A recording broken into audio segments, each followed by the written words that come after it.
My name is Emily Carter, and I never imagined that a single careless joke could turn my life upside down. I grew up in Chicago, studied business administration, and ended up working at a local marketing firm. That's where I met Daniel Matthews. Daniel wasn't the type to command attention the moment he walked into a room, but he had this quiet confidence that made people respect him. He was thoughtful, hardworking, and he had this way of making everyone feel at ease. When I first met him, I didn't think much of it. We were colleagues who occasionally worked on the same projects. But over time, he became my confidant, someone I trusted with my frustrations and my secrets. I never expected to fall in love with him, but I did, and harder than I ever thought possible. After 2 years of dating, we got married in a small ceremony surrounded by close friends and family. It was simple, but to me, it was perfect. The first couple of years of marriage were beautiful. We rented a modest apartment in downtown Chicago, explored little restaurants tucked away in corners of the city, and made traditions out of small things, like Saturday morning pancakes and evening walks along the river. But somewhere along the line, life got complicated. Work stress piled up, financial pressures weighed us down, and I started snapping at little things. Daniel, ever patient, would try to talk to me, but sometimes I brushed him off.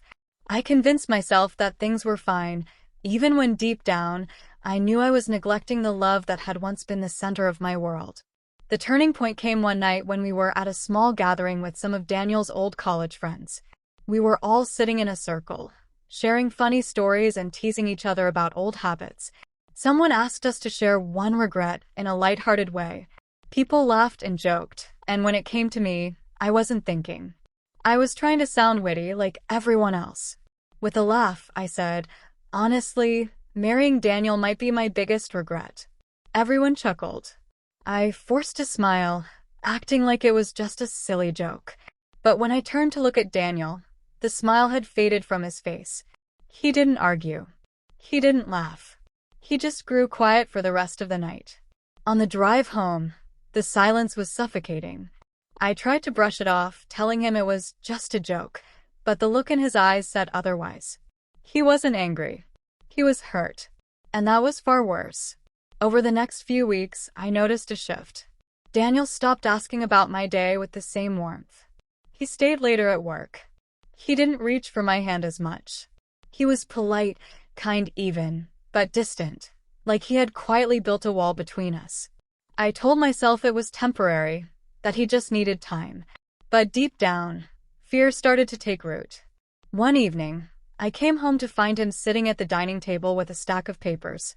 At first, I thought it was just work, but then I saw the envelope, our lease agreement. He looked up at me and said, "Emily, I don't think I can keep doing this." My heart dropped. "Doing what?" I whispered, even though I already knew. "Pretending like I'm enough for you," he replied softly. His voice didn't carry anger, only resignation. "That night, when you said I was your regret, I know you didn't mean it the way it sounded, but it's been playing in my head every day since. I've been trying to convince myself I misunderstood, but the truth is, I don't feel like you see me as the man you truly wanted." Tears welled up in my eyes. "Daniel, no, that's not true. I was stupid. I was trying to be funny. You are the man I want, the only one." But he shook his head. "Words matter, Emily. Especially from you." I begged him to stay, to give us another chance. I promised him I would do better, that I would show him every day how much he meant to me. And for a moment, I thought he might bend. His eyes softened, like he wanted to believe me. But then he looked away. A week later, he packed his things and moved out. The apartment felt hollow without him. The routines we built fell apart. No more Saturday pancakes, no more evening walks. I sat in silence, replaying that night over and over, wishing I could rewind time and swallow those careless words before they ever left my mouth. Months passed, and I tried reaching out. Sometimes he responded politely, other times he didn't reply at all. I even showed up at his office once, desperate to talk, but he only said, "Emily, I think we both need to let go."